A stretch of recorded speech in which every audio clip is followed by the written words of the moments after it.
বছরের ইতিহাসে সবচেয়ে জনপ্রিয় এবং জনসমর্থিত সরকার এই অভ্যুত্থানের পরে গঠিত হয়েছিল।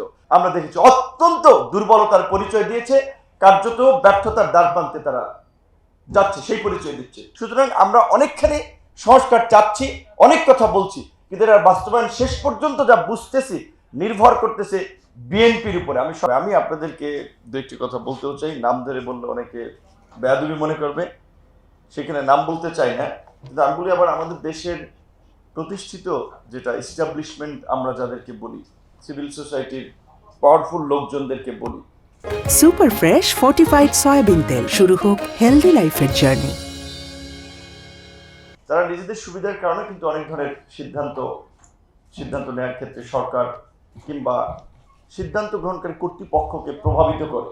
যেমন আজকে আপনারা যে বিচার বিভাগ বিকেন্দ্রীকরণের কথা বলছেন, এটা তো সামরিক শাসক বলে এরশাদকে গালি দিলেও এরশাদ সাহেব করেছিলেন। সেসব আমাদের এখানকার সিনিয়র লয়ার যাদের এই প্রফেশনের ব্যবসার ক্ষতি হবে শুধুমাত্র এই বিবেচনায় তারা সেটা হতে দেয়নি, ঢাকার বাইরে যেতে দিবে না। ঠিক একইভাবে এখন যখন আমরা স্থায়ী অ্যাটর্নি সার্ভিসের কথা বলছি, যে অ্যাটর্নি জেনারেল অফিসের নিয়োগ থেকে শুরু করে জেলা পর্যায়ের পিপি এপিপি এই ধরনের যে নিয়োগগুলো হয়, এগুলো তো সব সরকার আমলেই তো পলিটিক্যাল বিবেচনা হয়। তাহলে পলিটিক্যাল লোক তো পলিটিক্যাল লয়ালিটির বাইরে গিয়ে খুব বেশি কাজ করবে না। তো এটা কতটুকু বাস্তবায়ন হবে আমরা জানি না, কিন্তু বিচার বিভাগকে স্বাধীন করার আলোচনার পাশাপাশি একটা বিচার বিভাগ ফাংশন করার জন্য যে এলিমেন্টগুলো প্রয়োজন সেগুলো নিশ্চিত করতে হবে। এই সরকার আসার পরে প্রথম দফায় সম্ভবত 18 জন বিচারক নিয়োগ হয়েছে।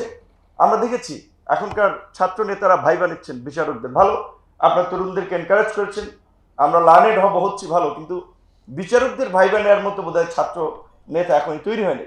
তাহলে ওই বিচারক প্রক্রিয়া যদি আগের মতো হয়, সেই বিচারকদেরকে দিয়ে তো আপনি বিচার বিভাগের স্বাধীনতা প্রত্যাশা করতে পারেন না। আলোচনার দ্বিমত খুব বেশি সুযোগ নাই, কিন্তু যেই বিষয়গুলো আলোচনা হয় নাই, পেন্ডিং আছে, তার একটা বিষয় শেয়ার করতে চাই। অনেকেই বলে না, রাজনৈতিক দল আমাদের নেতৃবৃন্দ বলে না, যার যার সিট কনফার্ম করার জন্য বড় দলগুলো যদি অখুশি হয় কিংবা যার সাথে যার অ্যালায়েন্স করবে তারা যদি অখুশি হয়ে সিট কমে যেতে পারে কিংবা সিট পাওয়ার নিশ্চয়তা নাও থাকতে পারে, এই কারণে অনেকে বলছে না। যেমন আমরা এখানে যে জাতীয় সাংবিধানিক কাউন্সিল বা এনসিসির যে ধারণাটা নিয়ে আসা হলো, এটি খুব একটা ভালো ধারণা ছিল। তারপরেও মানে বিএনপির আপত্তির কারণে নাম চেঞ্জ করা হলো, ফরম্যাট চেঞ্জ করা হলো, আবার নিয়ে আসা হচ্ছে সাংবিধানিক ও সংবিধিবদ্ধ প্রতিষ্ঠানের নিয়োগ একটা কমিটি, যেখানে পার্লামেন্টের সরকারি দল বিরোধী দল সহ 7 জনের, প্রধান বিচারপতির একজন রিপ্রেজেন্টেটিভ সহ 7 জনের একটা কমিটি করা হলো।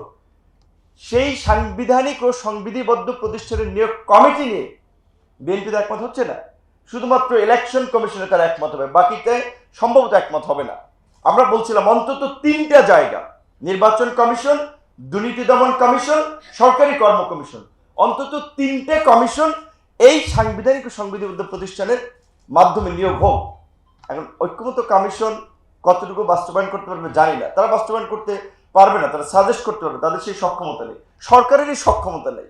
একটা মেরুদণ্ড ভাঙা সরকার, আমরা গণ অভ্যুত্থানের পরে এই রকমের দুর্বল সরকার বাংলাদেশের 53 বছরের ইতিহাসে সবচেয়ে জনপ্রিয় এবং জনসমর্থিত সরকার এই অভ্যুত্থানের পরে গঠিত হয়েছিল, কিন্তু তাদের কর্মকাণ্ড আমরা দেখেছি অত্যন্ত দুর্বলতার পরিচয় দিয়েছে, কার্যত ব্যর্থতার দ্বারপ্রান্তে তারা যাচ্ছে, সেই পরিচয় দিচ্ছে।